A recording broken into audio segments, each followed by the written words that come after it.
ജനാധിപത്യത്തിന്റെ ജനനിയായി വാഴ്ത്തപ്പെടുന്ന നമ്മുടെ ഭാരത അമ്മയുടെ വത്സര സന്താനങ്ങളായ നമുക്ക് ഇന്ന് ഒരു പ്രതിജ്ഞ എടുക്കേണ്ട ഒരു ഘട്ടമാണ് വന്നിട്ടുള്ളത്.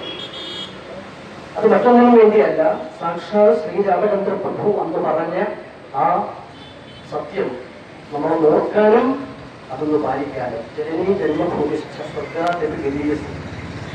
അപ്പം പിറന്ന നാടും പെറ്റമ്മയും സ്വർഗത്തെക്കാൾ മഹത്തരമാണ് ലക്ഷ്മണ എന്നും പറഞ്ഞെങ്കിലും അന്ന് ആ പറച്ചിൽ അത് പുരാണത്തിലെ, ഇതിഹാസത്തിലെ, ചരിത്രത്തിലെ ഒരു പറച്ചിൽ മാത്രമല്ല, അതിൻ്റെ പ്രയോഗം, അതിൻ്റെ അനുഭവം വരുത്തി തീർക്കേണ്ട ഒരു സന്ദിഗ്ധ ഘട്ടത്തിലാണ് ഈ രാഷ്ട്രം ഇന്നത്തെ നിൽക്കുന്നത്. സ്വദേശത്തു നിന്നും വിദേശത്തു നിന്നുമൊക്കെ നമുക്ക് നേരിടേണ്ടി വരുന്ന അസൂയാർഹമായിട്ടുള്ള ആ അധിനിവേശങ്ങളെ എങ്ങനെ ചെറുക്കണമെന്നറിയാതെ സനാതന ധർമ്മത്തിന്റെ, ഹൈന്ദവ സംസ്കൃതിയുടെ ആ വിശാലതയെ മനസ്സിൽ ധ്യാനിച്ചുകൊണ്ട് നിസ്സഹായരായി നിൽക്കുന്ന, ദിശാബോധം നഷ്ടപ്പെട്ട ഒരാൾക്കൂട്ടമായി ഇനിയും നാം മാറിയാൽ നമുക്ക് എന്നേക്കുമായിട്ടുള്ള ഒരു ദീർഘനിദ്രയ്ക്കുള്ള ദുരന്ത മുഹൂർത്തമാണ് ഇവിടെ ഇപ്പോൾ ഉള്ളതെന്ന് എല്ലാവരും ആ ഒരു ഓർമ്മപ്പെടുത്തൽ. അത് ശ്രീരാമചന്ദ്ര പ്രഭു അന്ന് കോതണ്ഡപാണിയായിട്ട് നിന്നത് എന്തുകൊണ്ടാണെന്ന് ചോദിച്ചാൽ, നമ്മൾ എപ്പോഴും ഭാരതീയർ പൊതുവെ മനഃശുദ്ധി ഉള്ളവരാണ്. ഈ മനഃശുദ്ധി കൊണ്ട് പലപ്പോഴും ത്യാഗബുദ്ധി നമുക്കുണ്ട്. ഈ മനഃശുദ്ധിയും ത്യാഗബുദ്ധിയും കൂടെ ചേർന്ന് മണ്ടന്മാരായി മാറുന്ന തലത്തിലേക്ക് ഈ സമൂഹം കാലാകാലങ്ങളിൽ എത്തപ്പെട്ടതിൻ്റെ ചരിത്ര സ്മൃതികൾ നമ്മെ ഇപ്പോൾ വീണ്ടും ഒന്ന് ഓർമ്മിപ്പിക്കുകയാണ്. നിങ്ങൾക്ക് മനഃശുദ്ധി മാത്രം പോരാ സജ്ജനങ്ങളെ, മനഃശക്തി കൂടി വേണം. ആ മനഃശക്തിയുടെ പ്രതീകമാണ് കോതണ്ഡം. ആ കോതണ്ഡം എന്ന മനഃശക്തി കൂടി ഉണ്ടെങ്കിൽ മാത്രമേ ഇനി നമുക്ക് നിലനിൽക്കൂ. സനാതന ധർമ്മം പ്രഖ്യാപിച്ചിട്ടുള്ളത് ഒറ്റ വാക്കിൽ പറഞ്ഞാൽ, ധർമ്മം എന്ന് പറയുന്നത് ഇന്നത്തെ മലയാള ഭാഷയിൽ നമുക്ക് എല്ലാവർക്കും മനസ്സിലാകുന്ന ഒരു ഭാഷയിൽ സ്വാമി പറഞ്ഞാൽ ഉത്തരവാദിത്വ ബോധം. ഓരോരുത്തർക്കും അവർ നിൽക്കുന്ന സാഹചര്യത്തിൽ എത്രമാത്രം ഭംഗിയായിട്ട് അവരുടെ ഉത്തരവാദിത്വം നിറവേറ്റാൻ പറ്റുമോ എന്നുള്ളതാണ് ശ്രീരാമചന്ദ്ര പ്രഭു നമ്മോട് ആരായുന്നത്. ആ ഉത്തരവാദിത്വത്തിൽ നിന്ന് ഒളിച്ചോടുന്ന ഒരു ജനതയായി ദൈവത്തിന്റെ സ്വന്തം നാട്ടിലെ ജനങ്ങൾ മാറിക്കൊണ്ടിരിക്കുന്ന ഒരു ദുരിത കാഴ്ചയാണ് ഹൈന്ദവ സമൂഹത്തെ സംബന്ധിച്ചിടത്തോളം പറയുവാനുള്ളത്. എല്ലാ ഉത്തരവാദിത്വങ്ങളിൽ നിന്നും ത്യാഗത്തിന്റെയും വിശാലതയുടെയും യോഗാസമസ്ഥ ഗുണപറഞ്ഞു എന്നുള്ള ആ ഭാവനയുമൊക്കെ വളരെ തെറ്റിദ്ധരിച്ച ഒരു സമൂഹത്തിന്റെ ആ ദുരന്ത പര്യവസായിയായിട്ടുള്ള ഒരു ജീവിത രംഗമാണ് ഞാനും നിങ്ങളുമൊക്കെ ഇന്ന് കണ്ടുകൊണ്ടിരിക്കുന്നത്.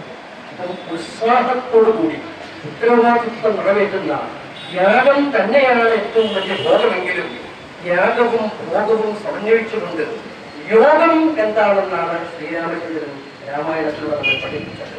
അപ്പോൾ ത്യാഗമെന്ന് പറഞ്ഞു മാറി ഭോഗമെന്ന് പറഞ്ഞ് ബന്ധപ്പെടുത്തിയൊന്നും പോകാതെ ഇതിനെയൊക്കെ സമന്വയിപ്പിച്ചുകൊണ്ടുള്ള ഒരു യോഗമാണ് കാലഘട്ടം ആവശ്യപ്പെടുന്ന ആധ്യാത്മിക ശരിയ മാതൃക. അതിലേക്ക് നമുക്ക് നേരിടേണ്ടതായിട്ടുള്ളത് സന്യാസ വേഷത്തിൽ തന്നെ വരുന്ന കപടമൂർത്തികളെയാണ്. അപ്പോൾ രാമായണത്തിൽ സന്യാസ വേഷത്തിലാണ് ആദ്യം തന്നെ ആ കഥയുടെ മർമ്മം നമുക്ക് അനുഭവമാകുന്നത്. അപ്പോൾ സന്യാസ വേഷത്തിൽ വന്ന വ്യക്തി നിസ്സഹായ ദുർബലയായ ആ ഒരു സീത എന്നുള്ള പ്രതീകം ഇന്നത്തെ ഹൈന്ദവ സമൂഹം തന്നെയാണ്.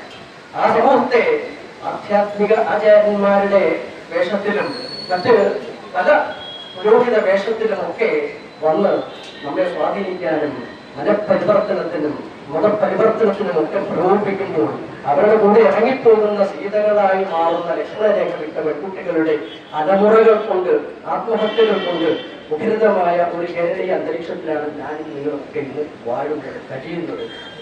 അപ്പോൾ അവിടെ ആ സന്യാസി വേഷം തന്നെ എടുത്തു വന്നിട്ടുള്ള ഈ കപട ശക്തികളെ നേരിടാൻ ഒടുവിൽ സന്യാസികൾ തന്നെ രംഗത്ത് വരുന്ന ഒരു അവസ്ഥയിലേക്ക് ഇന്ന് കേരളം മാറിയിരിക്കുകയാണ്. ധർമ്മ സന്ദേശ യാത്ര, ധർമ്മരക്ഷയാത്ര എന്നൊരു തലത്തിലേക്ക് ആപദ്ധർമ്മം, അതായത് സന്യാസിക്ക് അവന്റെ അതിരറ്റ ആത്മീയ സാമ്രാജ്യത്തിൽ എതിർത്ത് ചക്രവർത്തിയായിട്ട് സ്വസ്ഥമായിട്ട് കഴിയാം. പക്ഷെ അവൻ ആ സ്വസ്ഥതയും ആ ശാന്തിയും ഒക്കെ തൽക്കാലത്തെ കൊണ്ട് മാറ്റിവെച്ച് താഴേക്ക് ഇറങ്ങി നിങ്ങളുടെ സാമാന്യ ജനങ്ങളുടെ ഇടയിലേക്ക് ധർമ്മബോധത്തിന്റെ, ഉത്തരവാദിത്വ ബോധത്തിന്റെ, ഉത്സാഹത്തിന്റെ ഒരു വലിയ സന്ദേശവുമായി നമ്മെ നേരിട്ട് കൊണ്ടിരിക്കുന്ന പ്രതിസന്ധികളെ എങ്ങനെ നേരിടണമെന്ന് ഒരു സന്യാസിയുടെ വ്രതനിഷ്ഠയോടുകൂടി രാമനെ നിങ്ങൾ കാണുന്ന രൂപം ഓർക്കുക. രാമനെ ഒരു ചക്രവർത്തി രൂപത്തിലല്ല നമ്മൾ കണ്ടത്. രാമൻ എപ്പോഴും സന്യാസിയെ പോലെ ജടയുമൊക്കെയായി ഉടുപ്പൊന്നുമില്ലാതെ ബോധണ്ടം എന്നുള്ള ആ മനഃശക്തിയുടെ ആ പ്രതീകമായിട്ടുള്ള കവചവും ധരിച്ചുകൊണ്ട് എപ്പോഴും നിൽക്കുന്ന തപസ്വിയായ ഒരു രൂപമാണ് നമ്മൾ എപ്പോഴും കാണുന്നത്. അപ്പോൾ നമ്മളെപ്പോഴും ഒരു തപസ്സിൻ്റെതായിട്ടുള്ള, ഒരു വ്രതത്തിൻ്റെതായിട്ടുള്ള, ഒരു നിഷ്ഠയുടേതായിട്ടുള്ള, ഒരു ധർമ്മബീജത്തിന്റെ തലവെട്ടി അറുത്തെത്താനും നിലതെറ്റാതെ ഉറച്ചു നിൽക്കുന്ന സ്ഥിരചിത്തത്തെ ഓർക്കുകയേവരും ശരണം കാണും നമുക്കും അപ്പോഴേ ഒരു സത്യമായിട്ട് നമ്മുടെ മുമ്പിൽ നിൽക്കുമ്പോൾ അതിലേക്കുള്ള ഒരു പരിക്രമണമാണ്, ഒരു പരിഭ്രജനമാണ്, ഒരു പര്യടനമാണ്, ഒരു മഹായാനമാണ്, ഒരു മഹാപ്രസ്ഥാനമാണ്, ഒരു മഹാസഞ്ചരണമാണ് ഞാൻ നിങ്ങളും നടത്തുന്ന ഈ മഹാപ്രദക്ഷിണം. അതിന് വേണ്ടത് എല്ലാവിധത്തിലുള്ള ശക്തിയും യുക്തിയും ബുദ്ധിയും സിദ്ധിയും സർവേശ്വരൻ നൽകി നമ്മുടെ യാത്ര മംഗളമാക്കട്ടെ എന്ന് പ്രാർത്ഥിച്ചുകൊണ്ട് എല്ലാവർക്കും എല്ലാവിധത്തിലുള്ള ജീവിത വിജയവും സമസ്ത ലോകത്തിനും സമസ്ത സംസ്കൃതിക്കും സമസ്ത പാരമ്പര്യങ്ങൾക്കും നമോദാനം അർപ്പിച്ചുകൊണ്ട് എല്ലാവർക്കും സ്വന്തമായി ജീവിക്കത്തക്ക നിലയിലേക്ക് നമ്മുടെ നാടും നമ്മുടെ നാട്ടുകാരും നമ്മുടെ ദൈവങ്ങളും എല്ലാവരും നമുക്ക് അനുഗ്രഹമായി മാറട്ടെ എന്ന് പ്രാർത്ഥിക്കുന്നു. സർവേഷാം സ്വസ്ഥർഭവതും സർവേഷാം ശാന്തിർഭവതും സർവേഷാം പൂർണ്ണം ഭവതും സർവേഷാം മംഗളം ഭവതും. ഓം ശാന്തി ശാന്തി ശാന്തി.